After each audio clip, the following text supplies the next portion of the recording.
ഇതൊരു സ്റ്റോറിയാണ്. വചനത്തിന്റെ വാതില് ദൈവത്തിന്റെ രക്തത്തിൽ മുദ്രിച്ച് പ്രാർത്ഥിച്ചു. പക്ഷെ ദൈവം പറഞ്ഞിട്ടുണ്ട്, ആ വചനത്തിന്റെ വാതിൽ കടക്കണമെങ്കിൽ നീ ബൈബിൾ എടുത്തിട്ട് മൊത്തം വാക്യം പഠിക്കണം. അത് മൊത്തം പഠിച്ചു കഴിഞ്ഞ ആ വചനത്തിന്റെ വാതിൽ നിന്റെ മുമ്പിൽ തുറക്കും.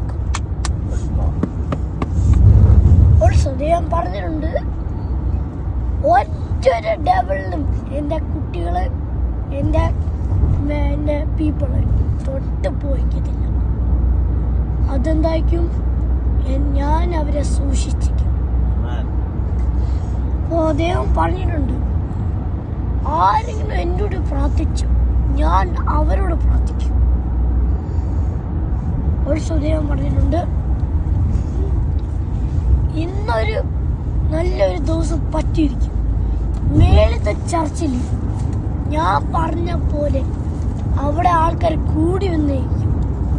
ദൈവം പറഞ്ഞ പോലെ കൂടി വരും. അപ്പൊ ദൈവം എൻ്റെ അടുത്ത് പറഞ്ഞു, നീയാണ് എല്ലാവരുടെയും പ്രാർത്ഥിക്കേണ്ടത്.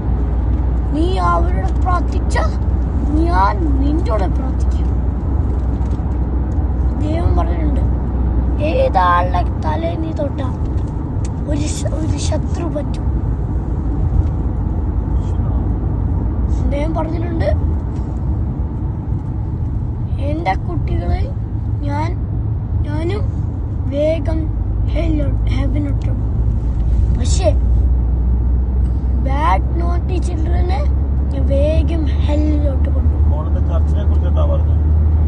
വേദത്തെ ചർച്ചിൽ ദൈവം പറഞ്ഞിട്ടുണ്ട്, വേദത്തെ ചർച്ചിൽ എന്ന് തൊട്ട് അവിടെ ആൾക്കാരെ കൂടിയിരിക്കും, കൂടി വരും.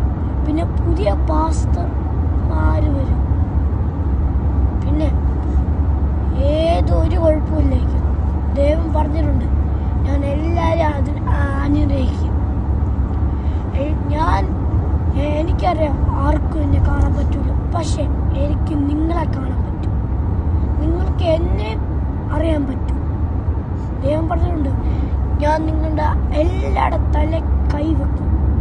അവിടുന്ന് ഞാൻ എൻ്റെ ബ്ലഡ് വെച്ച് നിങ്ങൾക്ക് സ്വോത്രിച്ച് പ്രാർത്ഥിക്കും. അപ്പോൾ ഇന്ന് തൊട്ട് ദൈവം പറഞ്ഞിട്ടുണ്ട്, ഒറ്റ ട്രബിളും പറ്റൂല. ഇന്നാടുമ്പേ നിന്റെ കൂടെ ഉണ്ടായിരിക്കും. പാട്ടാ ദൈവം പറഞ്ഞു എനിക്ക് പറഞ്ഞു തന്ന പാട്ട്.